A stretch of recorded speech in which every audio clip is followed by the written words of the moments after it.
अस्सलाम वालेकुम। उम्मीद और दुआ है आप सब लोग खैरियत से होंगे। आज एक और इश्यू लेके मैं आप लोगों की खिदमत में हाज़िर हुई हूँ। ये इश्यू मेरे नोटिस में लाया थरुमसा पश्चिम के एक बाशिंदे ने, जो दुंदुन आबाद मोहल्ले से ताल्लुक़ रखते हैं। तो उनका इश्यू क्या है कि जो थरुमसा पश्चिम है, यानी पश्चिम एरिया ही हमारा एक हाईवे है, नेशनल हाईवे जो कि लेह की ओर जाता है। तो इस हाईवे को वाइडनिंग करने का जो काम है वो प्रोजेक्ट विजायक के अंदर है एंड वो पिछले कई सालों से ये रोड वाइडनिंग का काम कर रहे हैं। तो हुआ क्या है कि इनके एरिया में जो थरुमसा पश्चिम का जो एरिया है, दुंदुन आबाद जिसकी मैं बात कर रही हूँ, आप साथ में फ़ोटोग्राफ्स भी देख रहे हैं, उनमें जो स्लोप्स कटिंग है वो कुछ इस तरह किया गया है कि कर्व शेप में। सो कर्व शेप में करने से क्या होता है कि एंड पहली बात ये बता दूँ कि ये जो स्लोप्स है इसमें रॉक्स नहीं, ये मिट्टी ही मिट्टी है जो कि कभी भी गिर सकता है। सो इन्होंने किया है ऐसे लाइक कर्व शेप में कटिंग किया हुआ है रोड का। तो कर्व शेप में ही स्लोप्स को कट किया हुआ है, जिसकी वजह से आए दिन इनको क्या होता है कि वहाँ पे वो स्लाइडिंग होते रहते हैं। जो नीचे वाला एरिया है वहाँ से जो रॉक्स है या जो मिट्टी वगैरह है वो गिरते रहते हैं, पत्थर वगैरह जो उसमें होंगे, जैसे आप देख पा रहे हैं फ़ोटोग्राफ्स में। सो उसकी वजह से क्या होता है कि और जब वो गिरता है एंड उसका कुछ स्पेसिफ़िक टाइमिंग नहीं होता है कि कभी भी किसी भी वक़्त ये नागानी आफ़ात की तरह वहाँ से निकल जाते हैं, तो उसकी वजह से लोगों को माली या जानी नुकसान होने का बहुत ज़्यादा अंदेशा रहता है। और उस मोहल्ले में जो लोग रहते हैं दुंदुन आबाद में, उनका ये भी कहना है कि जब वो वहाँ से ऐसे गिरता है तो लाइक इसमें से ऐसी फीलिंग या इतना झटका आ जाता है कि जब अर्थक्वेक होते हैं, ज़लज़ला के टाइम पे जैसे शेक करते हैं, इस तरह उनके घरों के बेस तक वो शेक हो जाता है, जिसकी वजह से उनको ये डर रहता है कि कभी कुछ हो ना जाए, खुदा ना ख़ास्ते। सो इन्होंने इसी चीज़ को लेके बहुत बार जो प्रोजेक्ट विजायक के हेड्स हैं बैकन वाले, तो उनको अप्रोच किया है एप्लीकेशंस के थ्रू। मुलबेग भी गए हुए हैं जहाँ पे उनका ऑफ़िस है। तो उन्होंने लाइक हर टाइम ये आश्वासन दिया है कि हम साइट पे विज़िट करेंगे और देखेंगे, लेकिन अभी तक कुछ नहीं हुआ। आप लोगों की इन्फॉर्मेशन के लिए बता दूँ, इन्होंने एप्लीकेशन सबमिट किया है जून में 2021, यानी इट्स बीन लाइक 1 साल होने को आ रहा है कि अभी तक कुछ नहीं किया है। एंड ये जो रोड आप देख पा रहे हो वाइडनिंग का, ये जो रोड आप देख पा रहे हो जिसको वाइडन किया गया है, तो इसमें ये जो एरिया है जहाँ पे वाइडनिंग कुछ इस तरह किया है कि नीचे से सारा पत्थर जो भी है वो गिरते रहता है कभी भी, एंड कभी वहाँ से ट्रैफिक ब्लॉक हो जाता है, वहाँ से पत्थर वगैरह गिरने की वजह से अचानक से गिरता है, तो कभी गाड़ियों के साथ भी कुछ हो सकता है, कभी लोगों के साथ भी कुछ हो सकता है। इसलिए it's a request to the project विजायक कि वो as soon as possible site पे विज़िट करके ये जो स्लोप है जिसे आप लोगों ने कुछ इस तरह कट किया है कि वो स्लाइड प्रोन एरिया बन गया है, तो उस चीज़ को मद्देनज़र रखते हुए जो ऊपर आप ऐसे एक शेप बना हुआ है, आप उसको कट कर लीजिए, क्योंकि ये रॉक नहीं है, क्योंकि रॉक तो उसका वो स्ट्रेंथन होता है, वो काफ़ी स्ट्रेंथन होता है, उसका जो जोड़ वगैरह होता है, बट मिट्टी है तो कभी भी ये गिर सकता है, क्योंकि नीचे से ये गिरते आ रहा है, तो ऊपर जब कुछ होगा नहीं उसकी सपोर्ट के लिए, तो ऑब्वियसली कभी ना कभी तो वो गिरना ही है। तो आप लोगों से रिक्वेस्ट है कि एज़ सून एज़ पॉसिबल ये जो स्लोप है इसको अच्छे से कट कर लीजिए, इसे स्लोपी आपको कर देना चाहिए। सो इसी के रिलेटेड एक वीडियो उन्हीं विलेज के यानी दुंदुन के मोहल्ले के किसी बाशिंदे ने वीडियो बनाया है। आप वो वीडियो देख लीजिए एंड आपको अंदाज़ा होगा कि वो कैसे इश्यूज़ फेस करते हैं इसकी वजह से। और आप लोगों की इन्फॉर्मेशन के लिए ये बताती चलूँ कि इसी गाँव के जो सरपंच हैं उन्होंने भी इस इश्यू को जेन्युइन बताया है और उन्होंने ये तस्दीक किया है कि इस पे इमीडिएट और अर्जेंट एक्शन लेने की ज़रूरत है, जो कि आप देख पा रहे हैं फ़ोटोग्राफ में। अस्सलाम वालेकुम। आज यहाँ पर करगिल टाउन से तकरीबन 10 किलोमीटर की दूरी पर थरुमसा पश्चिम, जो कि करगिल मेन बाज़ार से 10 किलोमीटर दूर हैं, वहाँ पर national highway Srinagar Ladakh highway जो है, यहाँ पर सडनली ये जो कट स्लोप है उसकी गिरने की वजह से यहाँ पर क्या हुआ है, ट्रैफिक काफ़ी जाम हो चुका है। आप देख सकते हैं यहाँ पर गाड़ियों का आमदरफ जो है एकदम रुक गया है। यहाँ के मुकामी बाशिंदों का कहना है कि पिछले 10 साल से ये जो कट स्लोप है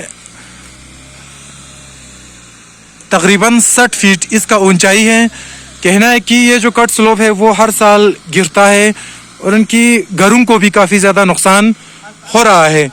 बहुत ज़्यादा यहाँ पर हर साल जो यहाँ के घर वाले हैं या जो यहाँ के जो मोहल्ले वाले हैं थरुम से पश्चिम के, इन्होंने बहुत बार ये कोशिश किया है, शिकायत किया है डिस्ट्रिक्ट एडमिनिस्ट्रेशन कारगिल को, और यहाँ के जो ग्रीफ हैं मूलबेग का जो इंचार्ज है या हमारे यहाँ का जो बेकन का जो इंचार्ज है, उनसे ये बताया गया है कि ये जो कट स्लोप है वो सडनली गिरने की वजह से हर बार यहाँ पर हमें ख़तरा महसूस होता है। लेकिन सरकार की तरफ से अभी तक कोई रिस्पांस नहीं आया है। 10 साल से एप्लीकेशन भी भेजा गया है इस सिलसिले में कि ये जो कट स्लोप है वो NH1 जो कि नेशनल हाईवे श्रीनगर लद्दाख के सामने यहाँ पर है। तो आप देख सकते हैं यहाँ पर गाड़ियों का आमद-ओ-रफ्त रुक गया है।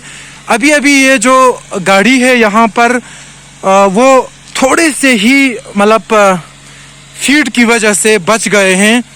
जो ही आवाज़ आया, मैं यहाँ का नीचे में हमारा यहाँ पे घर है सामने, आप यहाँ पे देख सकते हैं हमारे घर को। तो जो ही आवाज़ आया, एकदम शेकिंग का आवाज़ आया, तो मैं यहाँ पे आया तो यहाँ से जो गाड़ियाँ जो है वो 5 फीट की वजह से यहाँ पे बच गए थे।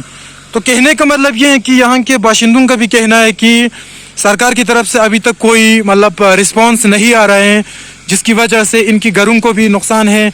10 साल से ये सिलसिला चल रहा है कि एक तो नेशनल हाईवे है, ऊपर से बेकन, और डिस्ट्रिक्ट एडमिनिस्ट्रेशन की तरफ से कोई देखने वाला या पूछने वाला नहीं है कितना इतना ऊंचा जो है। आप देख सकते हैं यहाँ पे 60-70 फीट का जो कट स्लोप है वो किस तरीके से यहाँ पे नेशनल हाईवे में ख़तरा है। लास्ट ईयर जब यहाँ पर और एक बार 2-3-4 बार तकरीबन मैंने अपनी नज़रों से देखा है कि ये यहाँ पे गिर गया है, तो कोई पूछने वाला नहीं था। उस समय भी यहाँ पर गाड़ियों के लिए बहुत ज़्यादा ख़तरा हुआ। यहाँ पर पैसेंजर्स अभी फंसे हुए हैं और यहाँ वहाँ मूवमेंट कर रहे हैं। तो घर वालों का जो इसके सामने जो घर हैं और इनका जो थरुम से पश्चिम के जो बाशिंदे हैं, उनका ये कहना है कि हमारे बाल बच्चों के लिए, एनिमल्स के लिए, और जो बाकी यहाँ पर हाईवे से जो चलने वाले आमद-ओ-रफ्त हैं, इन सब के लिए ये जो कट स्लोप है जो बहुत ज़्यादा ख़तरनाक है। तो इस पे काम करने की ज़रूरत है। तो अभी तक घर वालों का कहना है या जो यहाँ के मुकामी बाशिंदों का कहना है कि हमने बहुत बार सरकार को ये रिक्वेस्ट भेजा है कि इसके ऊपर काम किया जाए, लेकिन अभी तक सरकार की तरफ से या बेकन की तरफ से या ग्रीफ की तरफ से किसी भी टाइप का जो है रिस्पांस यहाँ पे देखने को नहीं मिला। तो सरकार को इन चीज़ों के ऊपर सीरियसली काम करने की ज़रूरत है। यहाँ पर मुकामी बाशिंदों के एनिमल्स और इंसानी ज़िंदगी के लिए भी ये ख़तरा है, और ये इनके मकानों के लिए भी ख़तरा है। ये जगह ठीक अभी आप देख रहे हैं रात के तकरीबन 9:30 बजे, रात के तकरीबन 9:30 बजे 1 फरवरी 2022 को ये यहाँ पर थरुम से पश्चिम करगिल लद्दाख में ये कट स्लोप सडनली गिरने की वजह से यहाँ पर बहुत ज़्यादा परेशानी हुआ। तो हमारा जो यहाँ के बाशिंदे हैं उनका अपील है कि इसके ऊपर जल्द से जल्द काम किया जाए। अगर इसके बावजूद कोई इंसानी या जानी नुकसान या कोई एनिमल्स का नुकसान होते हैं तो सरकार ख़ुद इसके लिए ज़िम्मेदार हैं। इसके बाद मैं यहाँ पे सारे चीज़ों से मैं यहाँ का मुकामी बाशिंदा हूँ, तो ये रिक्वेस्ट करना चाहता हूँ कि बेकन की भी इंचार्ज में अगर ये आते हैं या ग्रीफ की इंचार्ज में आते हैं या district administration Kargil UT Ladakh के एडमिनिस्ट्रेशन से हम गुजारिश करते हैं कि ये सिर्फ हमारे घर का मसला या थरुम से पश्चिम के बाशिंदों का मसला नहीं है, बल्कि ये नेशनल हाईवे का मसला है। कल को यहाँ पे कोई किसी बेगुनाह इंसान की जाने जा सकती है सडनली ये कट स्लोप गिरने की वजह से। जैसे अभी ये गाड़ी यहाँ पर 2 फीट की वजह से बच गए हैं, तो यहाँ के मुकामी बाशिंदे, यहाँ के जो पैसेंजर्स है वो इस जो पत्थर या जो मालवा है इसको हटाने की कोशिश कर रहा है। तो कब तक ये सारी चीज़ें चलेंगे? सरकार को इन चीज़ों के ऊपर जो है जवाब देना होगा। और घर वालों का और सामने जो मोहल्ला है थरुम से पश्चिम के ठीक 10 किलोमीटर पर ये जगह पाए जाते हैं। तो मेरी ये रिक्वेस्ट है कि सरकार यहाँ पर आकर इस 60-70 फीट की इस कट स्लोप को नज़र डालें और इसके ऊपर काम करने की कोशिश करें। Thank you so much. So अभी तक आप ये वीडियो देख रहे थे जो हाल ही में शूट किया गया था, यानी 1-2 दिन पहले। सो मेरी रिक्वेस्ट है चीफ इंजीनियर प्रोजेक्ट विधायक कारगिल से, और इनके अलावा जो ऑफिसर कमांडिंग 55 RCC मुल्बेक कारगिल है, जिनके अंडर ये नेशनल हाईवे आता है, और इसके अलावा UT administration, district administration and जो LHDC कारगिल यानी हमारा जो काउंसिल है, इनसे भी रिक्वेस्ट है कि आप इस इश्यू को टैकल करें, इसके ऊपर देख के जो भी नेसेसरी एक्शंस लेने की ज़रूरत है वो ले लीजिए। Thank you so much.